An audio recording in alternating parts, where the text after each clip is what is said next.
Hi, welcome back to my channel. Today I have a review of The Shrine Season 3, Episode 8, White Light, and now we're at the point where we only have 2 episodes left, and I am thankful that they made it a 10-episode season instead of 12 or 13, just by the pace that everything is going. So we had a little forward progression towards Will with a few of the storylines, but with one storyline in particular, we didn't get a ton of progression, really. So with that storyline, that's Dutch and Ephraim. They are studying the box from the plane, and hearing the master sound makes Dutch pass out. The speakers look like they're about to explode, but it doesn't really affect F. And after that, he is trying to take care of her, making sure she is okay, and then they end up going at it, which I had seriously hoped they wouldn't do. That's not something I wanted to see. I'm not a ton for like shipping or mostly relationships, and just in general, I'm not someone who like has to have characters in relationships or has to have two characters like each other in that way. But if any character were to have done that or whatever, I just didn't want it to be Ephraim and Dutch. I can't stand Ephraim. He was less annoying this episode, but I don't know. I just wish they do better at writing Dutch. This season, the writing for her seems to be a tad bit better than the previous seasons, but it's still not perfect or great at all by any means.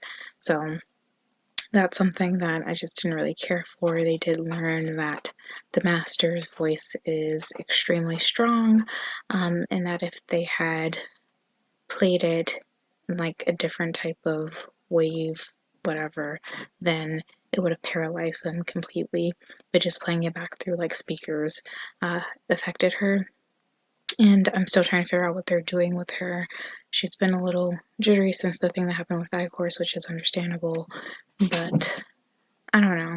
Like, I just feel like there has to be a reason why she was affected by it, but not him. And I mean, it could be the age thing, but I feel like there's something a little bit more there.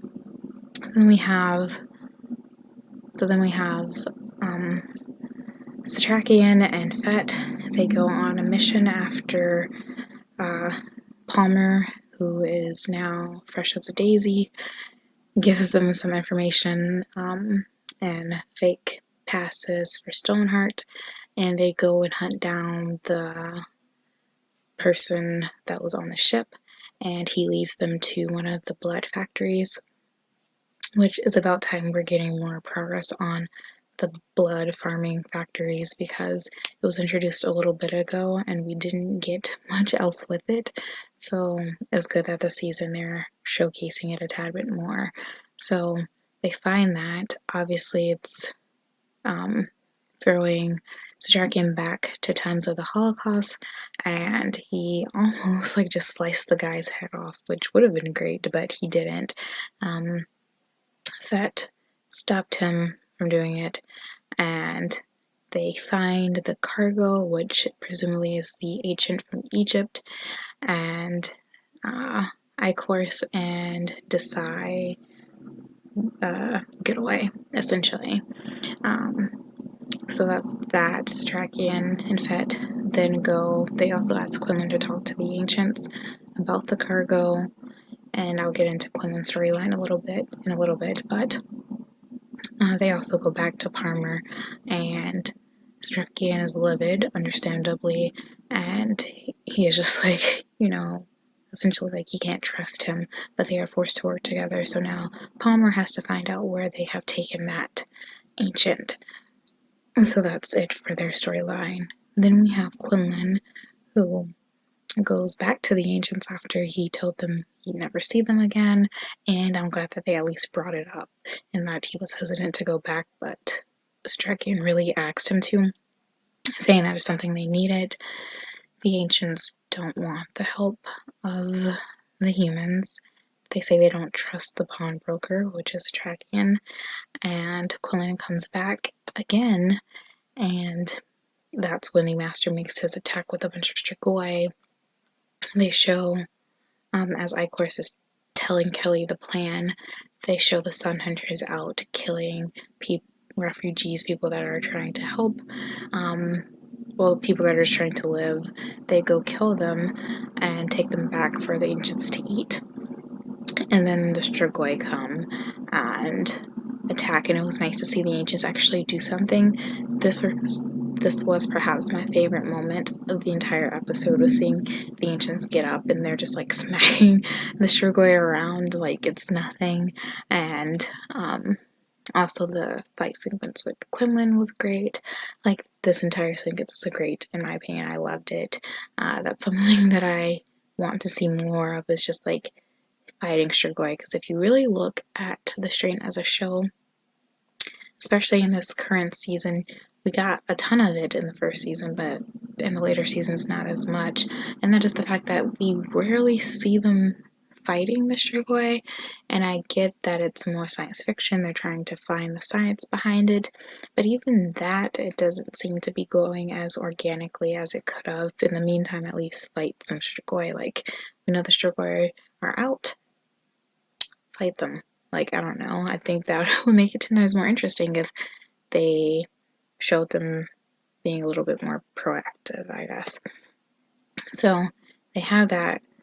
Ichorus lights off this bomb that looks like it's leveling New York or the city, and it flashes this white light, and Quinlan is still in there with the ancients, but no part of me believes they're going to kill Quinlan.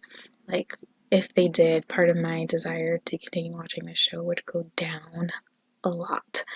So I don't think they're that dumb to kill him. I'm not so sure about the ancients. I have read the books, but the show is immensely different than the books at this point. So I'm not sure if the ancients are alive or not. It would be interesting if they are alive and then they do work with Satrakian and the rest of our gang.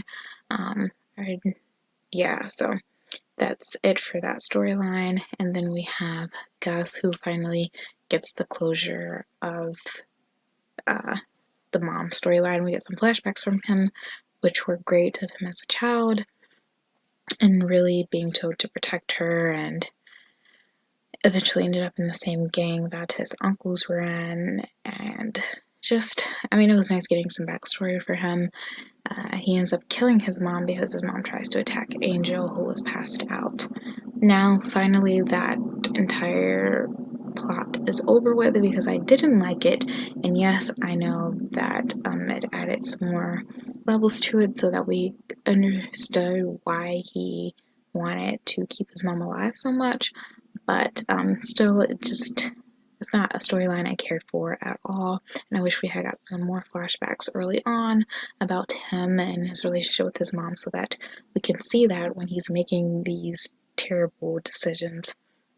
One thing to note about that plot is that I think something's going to come back to bite Angel in the behind, because he went to Palmer's little facility to get meds, and he had to give like his fingerprints and blood type and all of that, which we know at this point that that facility is used to get people for the blood factory things. So that's that.